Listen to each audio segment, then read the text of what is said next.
तेबे frozen shoulder अच्छी बोली आपण केमती जानिबे घरे केमिति आपण टेस्ट करि परिबे जो थ्रू आपण जानि परिबे जे आपनकर फ्रोजन शोल्डर अच्छी बोली। तेबे नॉर्मली केमती जानिबा जे हमर फ्रोजन शोल्डर अच्छी बोली कोन कले आमे जानि परिबा तीनटा टेस्ट गोटे हैला आपनकर फ्लेक्शन।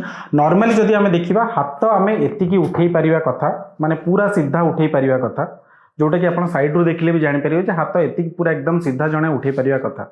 बट जो मानकर फ्रोजन शोल्डर थाए पर्टिकुलरली से माने हाथ मैक्सिमम एतिकी किंबा एतिकी पर्यंत उठे पारिबे ता ऊपर को आ हाथ उठे पारिबे नाही।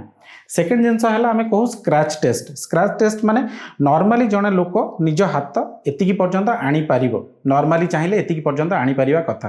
किंतु जो मानकर पर्टिकुलरली फ्रोजन शोल्डर थाए बा शोल्डर इन्वॉल्वमेंट थाए से मानकु जदि आमे कहबा पछकु हाथ नबा पे से मानकर मैक्सिमम साइड रे हाथ एई पर्यंत हमर ग्लूटियल फोल्ड बा बटक पर्यंत आसे ता ऊपर को आ हाथ उठेई पारंती नाही जोटा को आमे स्क्रैच टेस्ट बोली कहू।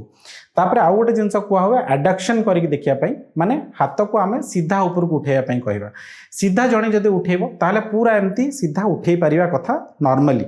किंतु पर्टिकुलरली जो मानकर फ्रोजन शोल्डर अच्छी से मानकर दीटा जगह माने हाथ उठेला बेल को ऑलमोस्ट एतिकी परे आउ से माने हाथ उठेई पारंतिनी तो से हाथ को उठेया को जाई कि से माने ऑलमोस्ट बॉडी ऑलमोस्ट बेंड करके तापर हाथ उठांती। तो ये तीनटा जिनस जदि आपनकर अच्छी ताहले आपण जानिबे जे आपनकर प्रोबेबली ये जो जॉइंट पेन टा फ्रोजन शोल्डर हेई पारे।